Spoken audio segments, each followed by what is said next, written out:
Hey guys, I want to welcome you back to my drug experience podcast. Today's episode is going to be about Datura. Yeah, Datura is one of those drugs I'm never going to try. All the stories that I've read, all the stories I've heard, it's just too scary for me. But it totally fascinates me. This story comes from the website Erowid. If you don't know what that is, you're missing out. I'll put a link down in the description box below. Again, the reason for this podcast is because I love listening to drug stories and I really like audio production. So I'm just combining both of them to give the listener a total sonic immersive experience. This podcast is only for entertainment and education. If you're going to try a new compound, please educate yourself. Don't go in blind. Don't trust anyone, even if it's someone you know. Test your drugs. All right, well, let's begin. Episode 2, Datura. I'm never touching it.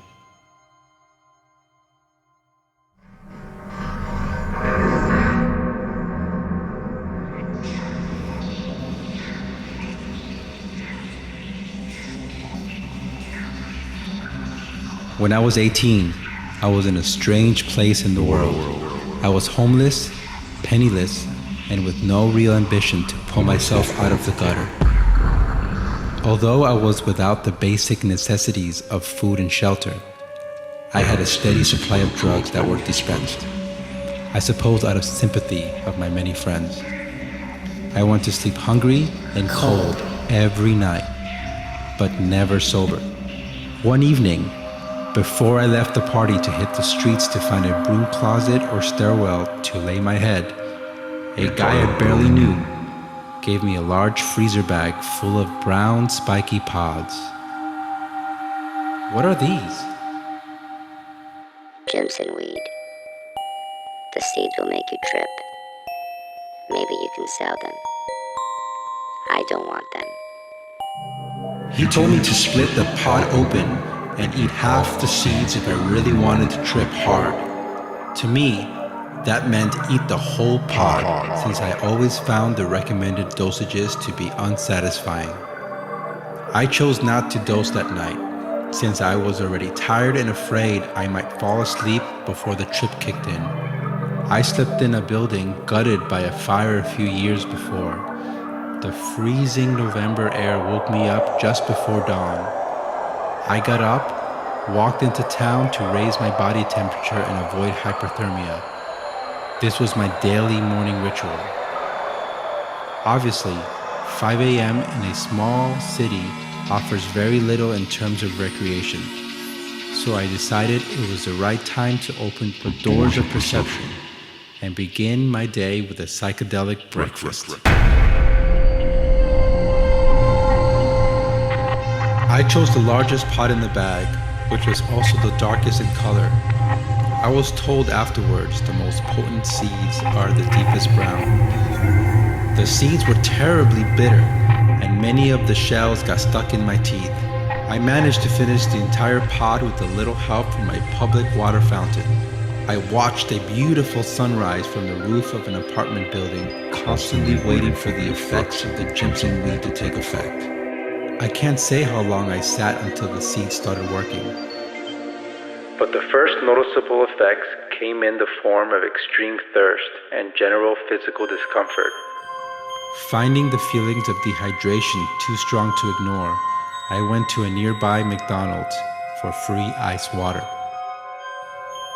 It must have been after 9 because the only people in the restaurant were old guys getting free refills on senior citizen discounted coffee. I sat in a booth in the back corner, sipping water through a cracked straw, watching the thirsty elderly redneck parade. It didn't take long for me to realize I was entering a very hallucinogenic trip. The fact that I hadn't had a real meal in a week and I was sleep deprived probably added to the drug's intensity. But I really can't imagine a big dinner and a full 8 hours of sleep would have had too much of a difference. Unlike the onset of E or an acid trip, my mental state was very comfortable, but my physical condition felt quite unhealthy. The heavy sensation of inebriation hallucination was quickly followed by powerful disorienting visuals. Though they weren't disturbing, they seemed as clear as sunlight. Black cats milled about the floor in front of me, so numerous I couldn't even see the tile. They appeared wet and angry. There was a deep crimson blood dripping from the ceiling. Everything wasn't technicolor. The sense of detachment was strong, but it didn't feel strange. Each hallucination flowed into the next. I was holding a very old Bible in my lap. I couldn't figure out how to open it. Soon it started to leak blood too. The more I struggled, the more it bled. As soon as I realized my efforts were futile, the book materialized into the air around me. It didn't seem strange to me. When I analyzed the room again, it was bustling, futuristic metropolis. It appeared very large and very alien, with shining chrome and flashing lights everywhere. I began to feel discomfort and the strong urge to urinate. I staggered into the bathroom and vomited in the closest urinal, right in front of an Amish man. Now, I live in South Central Pennsylvania, so it's very possible he was really there, but considering my state and other people's accounts of Datura-induced visuals, I suspect he was a hallucination. I do know that I relieved myself somewhere in the bathroom and left to the side exit adjacent to the lavatory door. The street outside was a scene of World War II ravaged Europe. I don't know which country, but everyone in the city was garbed in Nazi military uniform. I felt very threatened. I ran into the alley behind the parking lot and hid behind a pine tree. The anxiety soon ebbed, but the thirst and the need to urinate returned. I knew I needed a comfort zone, a place I could relax in. A friend lived nearby. I walked to his apartment complex and stood in front of the stairwell. The same crimson blood from the McDonald's was cascading down the steps. It began to rise over my shoes, up my legs. A heavy sense of vertigo came over me.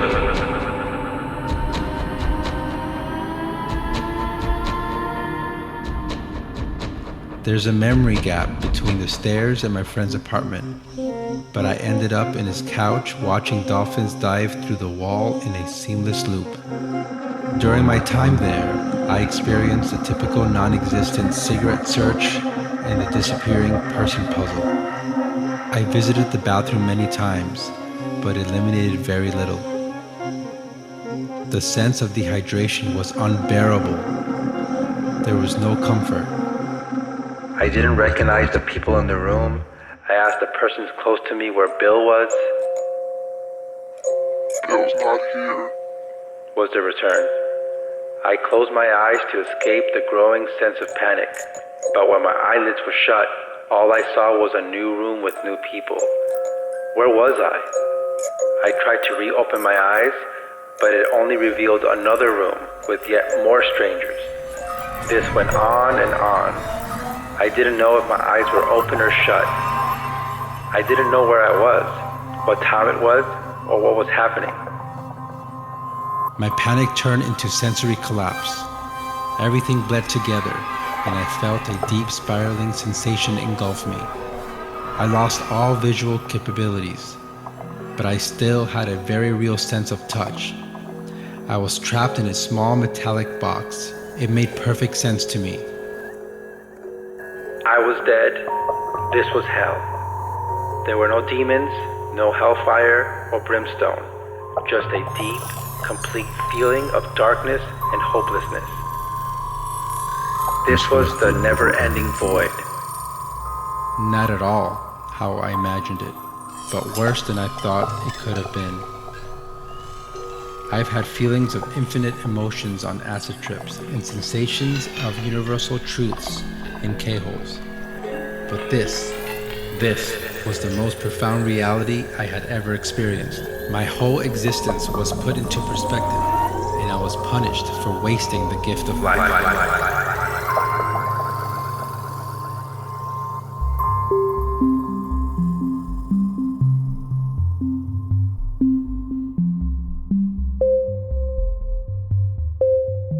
blacked out at some point in the box and woke up in my friend's apartment the next day. He said I was out for about 8 hours. The physical effects wore off a day later, but the psychological impression has yet to fade.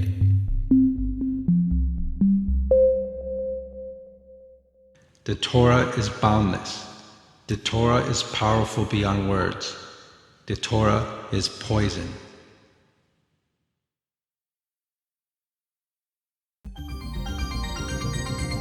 Well, I hope you guys enjoyed that.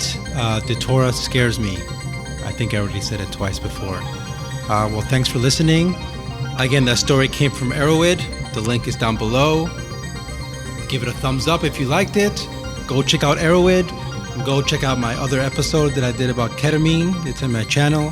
So yeah, I'm going to cover a lot, so please subscribe. Until next time, stay safe. See ya.